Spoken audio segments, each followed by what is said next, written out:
Hello everyone, hello dear students, welcome to ATP Star Quota. Hoping that all of you are well and taking care of yourself. तो बच्चों अब है JEE advanced की बारी। JEE advanced 2023 में हमारे पास जो बचा हुआ समय है उसमें हमारे बहुत सारे डाउट्स होते हैं कि सर क्या मैं कर पाऊंगा, यानी अभी से मेरी तैयारी जेई मेन लेवल की है तो बचे हुए समय में क्या मैं आईआईटी को क्रैक कर सकता हूं, या मुझे अगर अपनी रैंक को इंप्रूव करना है, यानी मैंने पहले से तैयारी की है लेकिन रैंक को इंप्रूव करना है तो मुझे क्या करना चाहिए जो भी बचा हुआ समय है। कई सारे डाउट्स आपके दिमाग में होंगे कि कौन सा मटेरियल करना सही रहेगा, सेलेक्टिव सिलेबस करना सही है या सारा सिलेबस करना सही है, अगर सिलेबस को सेलेक्ट करना है तो किस तरीके से करना है। उसके अलावा हाई क्वालिटी क्वेश्चंस करने तो चाहिए, ये तो सभी को पता होता है, लेकिन वो क्वेश्चन करने का सबसे अच्छे रिसोर्सेज क्या होते हैं। उसके अलावा मॉक टेस्ट कितने देने चाहिए, कहां से देने चाहिए। उसके अलावा क्रैश कोर्स आपके लिए इस समय हेल्पफुल रहेगा या नहीं रहेगा, बुक रीडिंग करनी है या नहीं करनी है। तो बच्चों ये वीडियो आप सभी के लिए वन स्टॉप सॉल्यूशन है, तो आप सभी शांति से बैठ जाइए और जो भी मैं आप सभी को बताने वाला हूं उन बातों को आप सभी को इंप्लीमेंट करना है। होपिंग दैट द जोश इज वेरी हाई एंड पहले से ही फुल जोश में अपने ड्रीम आईआईटी के लिए आप सभी इस सेशन को लाइक जरूर कर दीजिए एंड कमेंट सेक्शन में आप सभी को ये जरूर बताना है कि कौन से आईआईटी में आप जाने वाले हो and why you want to crack IIT. क्यों भाई, क्यों जाना चाहते हो? जस्ट करियर, पैसा या कुछ और भी है? तो अपने जो एक्सप्रेशंस हैं, अपना जो फीलिंग्स हैं वो आप कमेंट सेक्शन में जरूर लिखिएगा, क्योंकि इससे इस पॉजिटिव एफर्मेशन से हम सभी मिलके जो हमारा गोल है उसको अचीव जरूर करने वाले। चलिए बिना टाइम वेस्ट किए शुरू करते हैं बच्चों। सबसे पहली बात ये आती है, कैन आई डू इट, क्या मैं कर पाऊंगा, क्या मैं एक अच्छी रैंक या सिलेक्शन। देखिए हर स्टूडेंट का अलग अलग गोल हो सकता है डिपेंडिंग अभी आप कहां पे स्टैंड करते हैं, ठीक है। किसी को अपनी रैंक इंप्रूव करनी है, किसी को जस्ट सिलेक्शन चाहिए, तो आपको जो भी चाहिए क्या आप वो कर सकते हो। तो मैं आप सभी को बताना चाहता हूं कि आप जिस भी स्टेज पे हो सबसे पहले आप सभी अपना मेंटल बैरियर ब्रेक करिए, है ना। मेंटल बैरियर ये बना हुआ होता है कि यार मेरा जो भी लेवल अभी तक है, जेईई मेन लेवल पे हो या एडवांस लेवल के कुछ ही चैप्टर्स किए हुए हैं या अभी एडवांस की तैयारी कर तो रहे हो लेकिन आपका स्कोर 30% 35% पे स्टक है, तो वो मेंटल बैरियर हमारे दिमाग में बच्चों बन जाता है कि यार अब तो जो होगा, जो होना होगा वही होगा, इंप्रूवमेंट नहीं हो पाएगा। लेकिन मैं आप सभी को बताना चाहता हूं कि जो भी रास्ता आज बच्चों में आप सभी के साथ शेयर करने वाला हूं ना, अगर ये आप पूरी शिद्दत के साथ फॉलो करने के लिए रेडी है ना, तो आई गारंटी यू कि जो बच्चे रैंक इंप्रूव करना चाहते हैं उनका रैंक इंप्रूव होगा और जो बच्चे सिलेक्शन चाहते हैं उनका सिलेक्शन भी होगा। लेकिन जो चैलेंज मैं आपको देने वाला हूं, याद रखिए, अगर आपको बचे हुए समय में, क्योंकि हमारे पास काफी गोल्डन अपॉर्चुनिटी है, हर स्टूडेंट कहने को तो तैयारी करेगा इस समय, काफी जोश में करेगा कि भाई हमें करना है, लेकिन आप सभी जानते हो कि वो मेहनत जो है लगातार बचे हुए समय तक, इतना समय तक कर पाना भी सबके बस की नहीं होता। ज्यादातर पहले ही हार चुके होते हैं, कहां पे, यहां पे। पहले से उनको ये बिलीफ होता है कि शायद मैं कितना भी कर लूं और मैं उतना अच्छा नहीं कर पाऊंगा। तो इसीलिए firstly you have to break the mental barrier. तो मैंने बोल दिया है कि देयर आर स्टूडेंट्स, मैं आपको बताना चाहता हूं हमारे एटीपी स्टार कोटा के भी बहुत सारे ऐसे स्टूडेंट्स हैं जो आरसीसी बैच में थे और जो पहले जेईई मेन लेवल की तैयारी उन्होंने किया था और इस बचे हुए समय में आरसीसी बैच के साथ उन्होंने तैयारी करके बच्चों अपने जो प्रिपरेशन लेवल है उसको बहुत हाई किया और आज वो टॉप आईआईटीज में, इनफैक्ट कई तो मेरे जूनियर्स भी बन गए हैं आईआईटी रुड़की में। तो आप भी कर सकते हो, yes you can do it. Now the point is, as you can do it, अब करना किस तरीके से है। तो यार देखो, क्या आपको पता है एडवांस्ड में यानी आईआईटीज में अगर हमें सिलेक्शन चाहिए तो अप्रॉक्सीमेटली मिनिमम कितना परसेंटेज स्कोर करना होता है? क्या आपको इस बात का आइडिया है? तो बच्चों इसका मिनिमम अप्रॉक्सीमेटली 30% स्कोर हमें जेईई एडवांस्ड में करना होता है। यानी ओनली सिलेक्शन अगर हमें चाहिए और अराउंड 30% स्कोर चाहिए, तो अगर हम 50% पेपर को भी 70% एक्यूरेसी से सॉल्व करते हैं तो ऐसे केस में थोड़ा नेगेटिव मार्किंग भी आपकी होगी, तो आप लगभग 30% के आसपास स्कोर कर लेंगे। यानी क्या आप समझ पा रहे हैं, आईआईटी में सिलेक्शन के लिए हमें पूरा पेपर अटेम्प्ट करने की आवश्यकता होती ही नहीं है। हम अगर 50% पेपर को भी अटेम्प्ट कर जाते हैं, अब 50% पेपर को अगर हमें अच्छे से अटेम्प्ट करना है तो लगभग 60-70% तक सिलेबस हमें ढंग से करना होगा। अगर हम 60% या 70% तक सिलेबस भी अच्छे से कर लेते हैं बच्चों, तो ऐसे केस में भी अच्छी एक्यूरेसी के साथ अगर हम 80% तक एक्यूरेसी ले जाते हैं तो हमारी रैंक भी अच्छी आ सकती है। तो इसलिए जेईई एडवांस्ड एक बहुत ही यूनिक अपॉर्चुनिटी है जिसमें बहुत एग्जॉस्टिव स्टडी की जरूरत नहीं है। जितना भी पढ़िए उतना क्वालिटी से पढ़िए। तो आप सभी सबसे पहले बी सेलेक्टिव, यानी इस समय कुछ भी नया इन द सेंस उठाने की जरूरत नहीं है। जो चैप्टर्स आपने अब तक वीक रहे हैं या नहीं किए हैं, उन चैप्टर्स को आपको अपनी लिस्ट से अभी हटाना पड़ेगा, क्योंकि अगर उनके लालच में आप रहोगे तो फिर एडवांस की तैयारी अच्छी नहीं होगी। तो आप जिस भी लेवल पे हो, सबसे पहले आइडेंटिफाई करिए कि ऐसे कौन से चैप्टर्स हैं या ऐसे कौन से टॉपिक्स हैं जो आपको नहीं करने हैं, राइट। अब ये सिलेक्ट करना एक आसान जॉब नहीं होता है, ठीक है, क्योंकि जेईई एडवांस में आप सभी जानते हैं कि कनेक्टेड क्वेश्चंस आते हैं। जैसे कि ऑर्गेनिक केमिस्ट्री की अगर हम बात करें बच्चों, तो उसमें रिएक्शंस जब आती हैं तो पूरे ऑर्गेनिक केमिस्ट्री की रिएक्शंस मिक्स होकर क्वेश्चन आ जाता है। तो हाउ टू बी सेलेक्टिव, किस तरीके से सेलेक्टिव हो जाए। सिमिलरली फिजिक्स में भी कई बार कुछ टॉपिक्स मिक्स हो जाते हैं, लेकिन क्या होता है, ऑर्गेनिक केमिस्ट्री में डिफरेंशिएट करना डिफिकल्ट है, लेकिन खासतौर पे फिजिक्स में और मैथमेटिक्स में ये करना रिलेटिवली आसान है। जैसे फिजिक्स में हमारा मैकेनिक्स का पार्ट है, या फॉर एग्जांपल इलेक्ट्रो वाला जो पार्ट है ना, या फॉर एग्जांपल थर्मो वाला जो पार्ट है, तो पार्ट्स में सिग्निफिकेंट डिफरेंस होता है। तो इस बेसिस पे यू कैन बी सेलेक्टिव। अगर आप चाहते हैं कि हम सब्जेक्ट वाइज सिलेबस को कैसे सेलेक्ट करना है, कौन कौन से कनेक्टेड चैप्टर्स है, क्योंकि कुछ चैप्टर्स इतने कनेक्टेड हैं, आप उनको किसी एक को भी छोड़ के जाओगे तो सवाल अगर मिक्स्ड आ गया तो आप वहीं पे फंस जाओगे, है ना। तो किन किन चैप्टर्स को क्यूमुलेटिव एक साथ करना जरूरी है, तो चाहे वो आपके लिए नया क्यों ना हो, पर आपको करना पड़ेगा। जैसे ऑर्गेनिक केमिस्ट्री की अगर मैं बात करूं, अगर आपको सारे रिएजेंट्स नहीं आते, सिलेबस में आएगा पेपर, लेकिन अगर सारे रिएजेंट्स आपको नहीं आते, अगर आपको रिएक्शंस सारी याद नहीं है, तो कोई भी चैप्टर वीक होते ही आपका वो क्वेश्चन हो सकता है वहीं पे फैल जाए। तो इसीलिए अगर आप चाहते हो कि सेलेक्टिव सिलेबस किस तरह से सेलेक्ट करें हम डिफरेंट सब्जेक्ट्स में, उस पर वीडियो चाहते हो तो कमेंट सेक्शन में जरूर बताना, ठीक है बच्चों। अब आपने अपना सिलेबस सेलेक्ट कर लिया कि भाई बचे हुए समय में मुझे इसी पे ही पूर्ण रूप से फोकस करना है, यानी ये वक्त है इंटेंस फोकस का। अब उस पे करोगे क्या, तो पहली चीज तो आप सभी को उसमें एडवांस्ड के जो की कंसेप्ट्स होते हैं, जैसे कि देयर आर मेनी की कॉन्सेप्ट्स जो एडवांस में आते हैं, जेईई मेन में उतना अच्छे से नहीं आते। जैसे कि इनऑर्गेनिक केमिस्ट्री में मैं पर्टिकुलरली बात करूं तो यहाँ पे जो हमारा सॉल्ट एनालिसिस है, मेटलर्जी है, उसका बहुत बड़ा रोल आता है, और मिक्स होके पैसेज बेस्ड क्वेश्चंस और काफी अच्छे क्वेश्चंस आते हैं। केमिकल बॉन्डिंग कोऑर्डिनेशन को तो बीच में वैसे ही घुसा देते हैं, और पीरियोडिक प्रॉपर्टीज से नॉर्मली अलग से सवाल नहीं आता है। तो इनऑर्गेनिक केमिस्ट्री में देयर आर मेनी की कॉन्सेप्ट्स जो जेईई एडवांस में ही ज्यादा आते हैं, जैसे कि हीटिंग इफेक्ट हो गया, या फॉर एग्जांपल हमारा ये जो सॉल्ट एनालिसिस के जो वेरियस टेस्ट होते हैं वो सारी चीजें हो गई। और उसके अलावा इनऑर्गेनिक की जो रिएक्शंस होती है, जैसे कि एक चैप्टर हम लोग कराते हैं जो है टाइप ऑफ रिएक्शंस का, हीटिंग इफेक्ट का।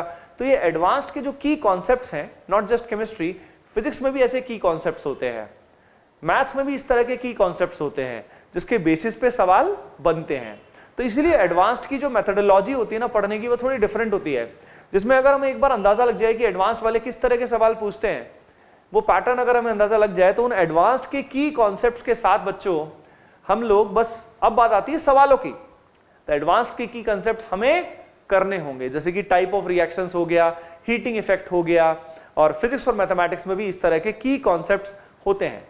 अगेन अगर आप सब्जेक्ट वाइज एडवांस्ड के की कॉन्सेप्ट्स भी चाहते हैं तो अगेन कमेंट सेक्शन में जरूर बताइएगा कि कौन कौन से वो की कॉन्सेप्ट्स हैं जिन पे मेनली एडवांस सवाल पूछता है, अगर वो एनालिसिस आप चाहते हैं। अब आपने एडवांस के की कॉन्सेप्ट्स एक एक करके करना शुरू किया, लेकिन जब तक प्रॉब्लम सॉल्विंग नहीं करोगे कॉन्फिडेंस नहीं आएगा।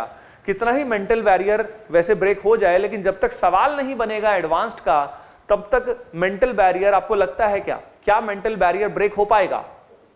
नहीं ब्रेक हो पाएगा। तो उसके लिए हमें सवाल करने होंगे। अब याद रखना, सिर्फ सवाल करने से भी काम नहीं चलेगा, हमें सवालों को अटेम्प्ट भी ठीक से करना है। तो अब आपको मैं एक गोल दे रहा हूं, अगर ये गोल आपने अचीव किया, मैं गारंटी दे रहा हूं कि आप एडवांस्ड में बहुत अच्छी रैंक सिक्योर करेंगे। आप सभी को तीनों सब्जेक्ट्स मिला के एवरीडे गोल बनाना है कि आपको लगभग 40 से 50 हाई क्वालिटी क्वेश्चन सॉल्व करने हैं। अगर आप 40 to 50 हाई क्वालिटी क्वेश्चंस हर रोज करते हैं, आप सोच रहे हो 40 to 50 questions high quality possible है, क्योंकि अराउंड अगर आप 8 घंटे भी पढ़ते हो और हर 1 घंटे में आप 5 सवाल भी आराम से अटेम्प्ट कर सकते हो, समझ रहे हो ना, टाइम देके भी कर सकते हो। तो अगर 5 क्वेश्चन 4 क्वेश्चन भी करते हो, रोज 8 से 10 घंटे सेल्फ स्टडी करते हो, तो 50 क्वेश्चन अगर आप करोगे बच्चों, तो पूरे आपके 50-60 दिन में कितने क्वेश्चंस हो जाएंगे? अराउंड 2500 सवाल। सोच रहे हो आप सभी? अगर आपने 2500 हाई क्वालिटी क्वेश्चंस कर लिए जो जेईई एडवांस के लिए बहुत रेलेवेंट हैं, तो बच्चों गेम तो चेंज आपका होना तय है ना? तो बात है अब ये हाई क्वालिटी क्वेश्चन कहां मिलेंगे, कहां से करना है, सब कुछ मैं आपको बताने वाला हूं और इसका एक वन स्टॉप सॉल्यूशन भी आप सभी के लिए मैं लेकर आने वाला हूं। अब बच्चों यहां पे आपको पता लग गया कि इसके अंदर सबसे अच्छा सोर्स जो है वो ऑब्वियसली जेईई एडवांस के प्रीवियस ईयर क्वेश्चंस होते हैं, सबसे अच्छा सोर्स। आप में से कई स्टूडेंट पूछ रहे होंगे सर कितने साल के करने चाहिए? तो देखो बस जो एडवांस्ड का पहले कुछ एक्स्ट्रा सिलेबस भी था जो अब नहीं है, उन क्वेश्चंस को छोड़ के आप सब्जेक्टिव क्वेश्चंस को भी करिए और जितना लास्ट तक कर सकते हैं आप सारे क्वेश्चंस करिए। लेकिन आउट ऑफ सिलेबस आपको समझ में आ जाएगा, कुछ 5-1% ऐसे सवाल होते हैं जिस तरह के आजकल नहीं आते, तो उनको छोड़ दीजिएगा। बाकी सभी क्वेश्चंस पीवाईक्यू लास्ट 40-45 साल के आप करिएगा, ठीक है? उसके अलावा याद रखिए पीवाईक्यू में भी कुछ क्वेश्चन आसान होते हैं, एडवांस्ड में जो पहले आए हुए कुछ आसान भी है, कुछ बहुत अच्छे हैं। तो focus on the good quality questions only. पता लगे एडवांस्ड के जो जेईई मेन लेवल के सवाल थे जो आज जेईई मेन में पूछते हैं, वैसे सवाल कर करके खुश हो गए कि हाँ भाई बहुत मजा आ रहा है, मैं तो बनूंगा IITian। लेकिन आप समझ रहे हो वैसे सवालों से भी काम नहीं चलेगा। तो पीवाईक्यूज में भी आपको वही करने होंगे जिनसे आपका ब्रेन, आपके ज्ञान चक्षु खुले। It's all about developing your brain बच्चों। अब जब हाई क्वालिटी क्वेश्चंस आप करोगे तो करते हुए आपको समय लगेगा। याद रखिए it is better to do 5 good quality questions than 15 average questions. ज्यादा क्वेश्चंस के चक्कर में मत पड़िएगा। जैसे कि मैंने यहाँ लिखा हुआ है quality is more important than quantity over here. जितने क्वेश्चंस करो आराम से समय दो, जब रियल एग्जाम आएगा तब आपको समय कम लगेगा, लेकिन प्रैक्टिस के दौरान समय लगेगा। उसको आप शुरू में टाइम बाउंड मत करिएगा। तो यानी जो भी सवाल करोगे उनका अटेम्प्ट जो है वो किस क्वालिटी से करते हो वो सबसे ज्यादा मायने रखता है। अगर आपने कोई भी टफ सवाल देखते ही, उसकी स्टेटमेंट पढ़ते ही फैल गए और डाउट पूछने लग गए या सॉल्यूशंस पे भागने लग गए, मैं आज लिख के दे देता हूं कि फिर आपका IIT में सिलेक्शन होने के चांसेस नेग्लिजिबल हैं। जो बच्चा सवाल को देखते ही फैल जाता है कि अरे भाई बड़ा टफ है और एकदम गिव अप कर देता है, खासतौर पे उन कंसेप्ट्स में या उन चैप्टर्स में जो उसने किए हुए हैं, तो भाई किस बात की तैयारी कर रहे हो तुम? एक जो IIT में जाने वाला बच्चा है वो क्वेश्चंस पे फाइट मारता है, अपना समय देता है, चाहे वो सॉल्व ना हो 10 मिनट के बाद या 15 मिनट के बाद, पर दिमाग तो चलाया, कोशिशें तो करी। तो ये एक सवाल को ढंग से कोशिश करना, उसके पीछे पढ़ना, यही आपको एक रैंकर बनाएगा। बच्चों ध्यान रखना, ये सबसे इंपॉर्टेंट की पॉइंट है इस पूरे सेशन का कि you have to solve high quality questions mainly, and उनका अटेम्प्ट भी आपका अच्छा होना चाहिए। जल्दी से सॉल्यूशंस पे जाना या डाउट्स पूछना, उस पे आपको एकदम से भागने की बिल्कुल भी जरूरत नहीं है, ठीक है? अब उसके अलावा पीवाईक्यूज के अलावा आप क्या कर सकते हो? पीवाईक्यूज के अलावा आप सेलेक्टेड क्वेश्चंस जो है आपके कोचिंग मॉड्यूल के अच्छे क्वेश्चंस जो है वो कर सकते हो। जो एटीपी स्टार कोटा के स्टूडेंट्स हैं वो एमपीपीज के अच्छे क्वेश्चंस कर सकते हैं। उसके अलावा सीपीपी डीपीपी के भी कुछ क्वेश्चन इस तरह के आपको मिल जाएंगे जो आप कर सकते हो। प्लस एक और बहुत अच्छा रिसोर्स होता है केवीपीवाई के पुराने क्वेश्चंस भी कई बहुत अच्छे हैं, कुछ ओलंपियाड के क्वेश्चंस भी अच्छे हैं। आरईई यानी पहले आईआईटी रुड़की, जब रुड़की यूनिवर्सिटी होता था, यूओआर होता था, उस समय एंट्रेंस एग्जाम होता था जिसको बोलते थे आरईई, उसके भी क्वेश्चंस आपको मिल जाएंगे जो आपके स्टेमिना को नेक्स्ट लेवल पे पहुंचाएंगे। बहुत ही अमेजिंग क्वेश्चंस उसके होते हैं बच्चों, उससे भी आपका मेंटल लेवल काफी इंप्रूव हो सकता है। तो ये सिलेक्टेड क्वेश्चंस जो है अगर आप चाहते हो कि हम लेकर आए तो बच्चों कमेंट सेक्शन में जरूर बताना, कि ताकि आपको बेस्ट रिसोर्सेज सब्जेक्ट वाइज मिल पाए, तो कमेंट सेक्शन में बताइएगा। प्लस आप हमारी टेलीग्राम कम्युनिटी को ज्वाइन कर लो, जो अपनी टेलीग्राम कम्युनिटी है, डिस्क्रिप्शन में लिंक दिया हुआ है, वहां पे फिर हम फाइनली अपलोड कर देंगे जो भी सिलेक्टेड क्वेश्चंस हैं या सिलेक्टेड मटेरियल है, और भी एडवांस्ड की इस जर्नी में बहुत कुछ वहां पे टेलीग्राम कम्युनिटी पे आएगा। तो उसका हिस्सा बच्चों आप सभी को जरूर बनना है, लिंक दिया हुआ है डिस्क्रिप्शन में, है ना। अब आपके दिमाग में ये बात तो आ रही होगी कि सर एडवांस्ड के की कॉन्सेप्ट भी करने हैं हमें, उसके अलावा हाई क्वालिटी क्वेश्चंस भी करने हैं, उसके अलावा हमें मॉक टेस्ट भी देना है। तो ये सारी चीजें हमें खुद से प्लान करना, मैनेज करना, कैसे करेंगे ये सब मैनेज? तो बच्चों देखो यार, करने को आप खुद से भी मैनेज कर सकते हो, थोड़ा सा डिफिकल्ट होता है लेकिन you can manage on your own. आप पीवाई की उसकी किताब उठा सकते हो, आप खुद से एनालाइज कर सकते हो, और YouTube पे हमारे वीडियोस तो आप सभी को गाइड करने के लिए आएंगे ही, तो आप खुद से भी कर सकते हो, ऑनेस्टली मैं आपको बताऊंगा। लेकिन आप सभी के लिए हम एक वन स्टॉप सॉल्यूशन लेकर आ रहे हैं, वो स्टूडेंट्स जो खुद से प्लानिंग करना नहीं चाहते हैं, जो खुद से अपना टाइम इस चीज में वेस्ट नहीं करना चाहते हैं, जो एक्सपर्ट्स की हेल्प से यानी हमारी हेल्प से वन स्टॉप सॉल्यूशन चाहते हैं कि एक ही जगह पे उनको एडवांस्ड के की कॉन्सेप्ट भी मिल जाए, उसके अलावा की कॉन्सेप्ट से रिवीजन हो जाएगा, plus high quality problem solving हो, जिससे हमें पता तो लगे कि टफ क्वेश्चंस को अप्रोच कैसे करना होता है। ज्यादातर स्टूडेंट्स को दिक्कत यही आती है कि अच्छे क्वेश्चन सॉल्व कैसे कर रहे हैं, है ना। तो हाई क्वालिटी प्रॉब्लम सॉल्विंग हो, सेलेक्टेड क्वेश्चंस भी मिल जाए यानी स्टडी मटेरियल भी मिल जाए, मॉक टेस्ट भी मिल जाए, live analysis sessions, live problem solving भी हो। तो ये सारे सॉल्यूशंस बच्चों वन स्टॉप सॉल्यूशन आप सभी को मिलने वाला है, प्लस गाइडेंस भी मिल जाए। इस पूरी जर्नी में जो वन ऑन वन गाइडेंस है उसका बहुत बड़ा रोल रहता है, ये सब भी मिल जाए तो बच्चों आप सभी के लिए हम वन स्टॉप सॉल्यूशन लेकर आ रहे हैं। जो भी बच्चे, जिन भी बच्चों को ऐसी जरूरत फील होती है, जो एक एडवांटेज चाहते हैं, वो उस पर्टिकुलर क्रैश कोर्स में आ सकते हैं बच्चों, जिसका नाम है RCC, that is rapid crash course.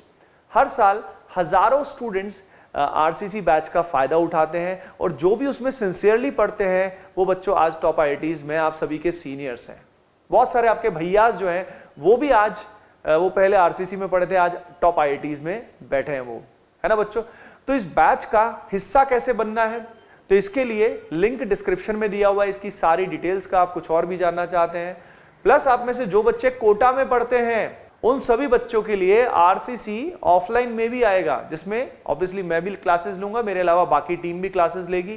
Plus बहुत सोच समझ के उसको डिजाइन किया है, क्योंकि थ्योरी की बजाय, थ्योरी के साथ साथ की कॉन्सेप्ट्स के साथ साथ प्रॉब्लम सॉल्विंग एंड टेस्ट का बहुत बड़ा रोल है। तो जो बच्चे ऑफलाइन आना चाहते हैं RCC में, वो बाहर से RCC में आ भी सकते हैं पढ़ने के लिए, या कोटा में है तो यहीं पे डायरेक्टली पढ़ सकते हैं। 20 अप्रैल से आपकी क्लासेस कोटा के राजीव गांधी नगर कैंपस में शुरू हो जाएगी, तो आप हमारे सेंटर को विजिट कर सकते हैं और वहीं पे डायरेक्टली एनरोल भी कर सकते हैं। ठीक है बच्चों, अब बात आती है मॉक टेस्ट के बारे में और बुक रीडिंग के बारे में। सबसे पहले मॉक टेस्ट के बारे में बात कर लेते हैं। देखो, मॉक टेस्ट दोगे तभी आपको पता लगेगा कि आप रियल में कहां स्टैंड करते हो, आपके कितने मार्क्स आ रहे हैं, 20%, 30%, 40%, उसी से इंप्रूवमेंट होगा। तो आपको बहुत हाई क्वालिटी टेस्ट जो है वो आपको देने चाहिए और टेस्ट आपके रेलेवेंट होने चाहिए। बहुत बार टेस्ट में दिक्कत ये आती है, इवन मैं आप सभी को बताना चाहता हूं, बहुत ही रेनाउंड इंस्टीट्यूशंस में भी कई बार एडवांस के टेस्ट डिफिकल्ट तो होते हैं लेकिन रेलेवेंट नहीं होते। यानी जैसे क्वेश्चन एडवांस में आते हैं वो उस तरह के विद इन द सिलेबस ना आके पेपर को टफ बनाया जाता है आउट ऑफ सिलेबस क्वेश्चंस से। तो आप सभी को इस ब्लंडर से बचना है। अगर आप जेईई एडवांस करना चाहते हो तो आपको आउट ऑफ सिलेबस चीजों से बिल्कुल दूर रहना है। हमें कई बार लगता है एडवांस मतलब आउट ऑफ सिलेबस चीजें करना, नहीं भाई, एडवांस मतलब relevant with in the syllabus चीजें करना। ये बहुत जरूरी है, क्योंकि ऑर्गेनिक केमिस्ट्री में खासतौर पे इतने सारे कॉन्सेप्ट्स ऐसे हैं जिनका एडवांस्ड में कोई भी क्वेश्चन आज के टाइम में नहीं आता है ना, और उसमें अगर हम अपना समय व्यर्थ करेंगे तो नुकसान बहुत भारी होगा।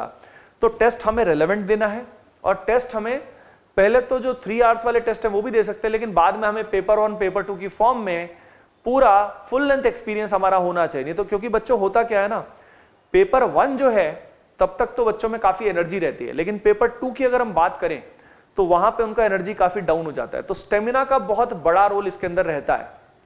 तो बच्चों आप सभी को स्टेमिना बिल्ड करने के लिए टेस्ट देना पड़ेगा। यहां पे आप AOTS जो है ATP online test series for JEE advanced, उसका आप हेल्प ले सकते हैं। और ये जो पर्टिकुलर टेस्ट सीरीज है बच्चों को RCC जो एक्सक्लूसिव बैच है उसके अंदर तो बच्चों को मिल ही जाएगी, है ना। बाकी अलग से कोई बच्चा AOTS एडवांस का लेना चाहता है तो वो भी ले सकता है। अब बात आती है बुक रीडिंग की।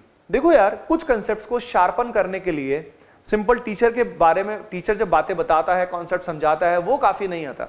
हम जब बुक से पढ़ते हैं ना तो क्या होता है, हमारे की कंसेप्ट्स काफी इंप्रूव हो जाते हैं। जैसे ऑर्गेनिक केमिस्ट्री की अगर मैं बात करूं पर्टिकुलरली, अगर आप की कॉन्सेप्ट्स को, जैसे कि मैकेनिज्म्स को रीड करते हैं किसी अच्छी किताब से, तो उससे क्या होता है, आपका कॉन्फिडेंस 10x बढ़ जाता है, राइट। तो सिलेक्टेड टॉपिक से हमें रेफरेंस बुक्स को पढ़ना कैसे है ये बहुत इंपॉर्टेंट होता है, क्योंकि रेफरेंस बुक्स बहुत सारी ऐसी होती है जिसमें ग्रेजुएशन लेवल का मटेरियल होता है, जैसे कि NMR स्पेक्ट्रोस्कोपी एटसेट्रा। तो ऐसा भी नहीं है कि हम बुक्स में पूरा ही घुस गए, तो हमें सिलेक्टेड पोर्शन बुक्स का पढ़ना होता है ना।